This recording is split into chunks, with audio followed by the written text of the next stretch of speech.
going to go to my next step in the slides presentation after Sketch Your Ideas, which is step 2, create the segments. So based on my best design in my sketches, I am going to draw out my segments on a sheet of drawing paper. So this is separate from your sketchbook. This is a larger sheet of drawing paper, and you're going to draw your lines matching your best layout example in your sketchbook. So this was my favorite one that I did out of my 3 sketches. I'm going to draw it onto this paper.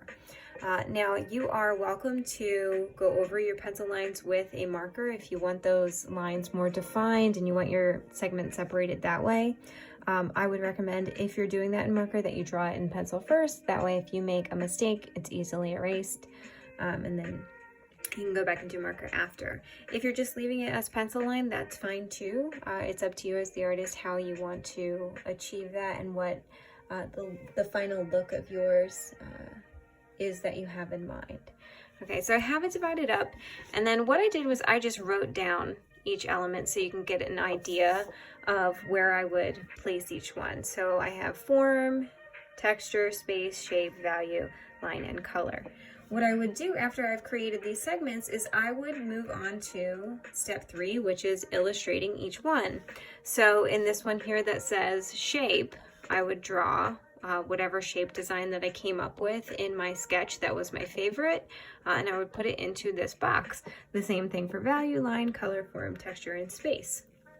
So what I wanted to show you guys in this step, because I think it's more of one of the more tricky elements, is space. I wanted to show you a couple different ways to do space. So on the back of my sheet, I have sketched out some different examples. So remember from the instruction video before, where if you don't understand what an element is, you're not going to be able to draw it effectively. So the most important thing is making sure you understand what each element is. So in terms of space, you can think of space 2 different ways. You can think of positive and negative space in a drawing, or you can think of perspective in a drawing, and I'm going to explain to you what each one is. So positive and negative space I have drawn in this little sliver here, and this is the positive space. So this is the object that I have drawn. So anything that you draw, like if you're drawing a picture of a heart, the heart would be the positive space. The area around it is the negative space. So this is all of the area or the space that goes behind what I drew and around what I drew. That's all my negative space. So what I did for this idea was I divided it in half. Okay, this half is going to be like regular. So what I drew would be my positive space. What is in my background would be my negative space. So for this, I'm going to color in my positive space.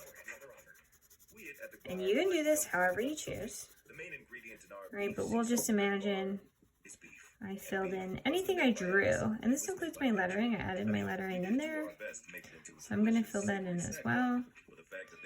And then my negative space, I could do it a different color, I could do it as a pattern, so I could do it really any way I wanted to. Okay, and that's everything that I drew.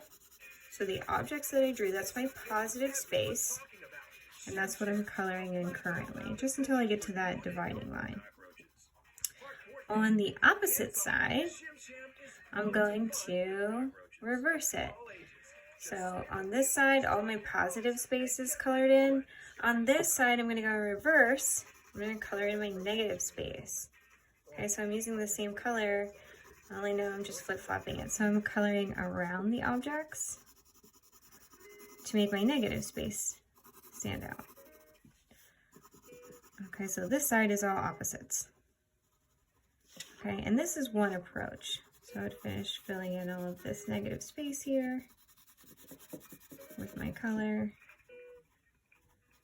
going around my objects that I drew.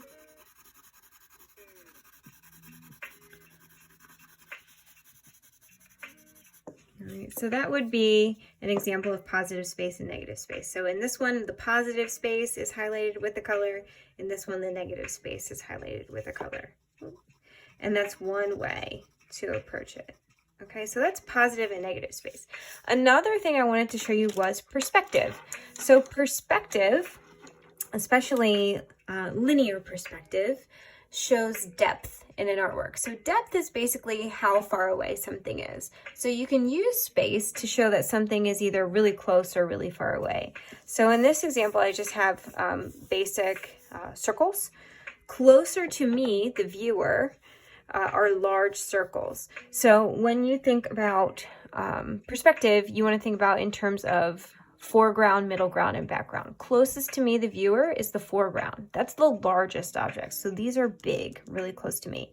As they travel away, I move through the middle ground and I move through the background. So foreground is the largest, middle ground is medium, and then the background is really small. So it looks like these circles are traveling off into the distance because I have the largest ones really close to me and the smallest ones really far away from me. This can apply to something like landscapes as well. So here I did a mountain range. Really close to me is the foreground. These mountains are very large. And then as they move away, I have my middle ground, they get a little smaller, and then I have my background where they get really small back here. And I played around with my lettering in these too, and I used those to show space. So really close to me is the S, it's very large, and then it goes back into the space, it gets smaller and smaller and smaller, and then the E is very small. So same thing in this example here, I did the same thing with space. I made the S very large, and then as it travels back, the E gets very small. So I'm showing space in my drawing in each of these, and I'm showing space in my lettering. All right, so you can get as creative as you want with that and play around and experiment. But these are 3 examples of space that show space in an artwork. Not one of them is right or wrong, they're just different ways to do it. So I wanted to show you guys this so you perhaps understood space a little bit better, and it maybe inspired you to do some ideas for your final. So essentially,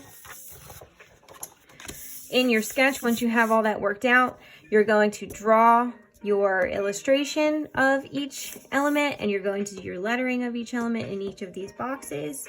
And then once that's completed, you're going to add value or color.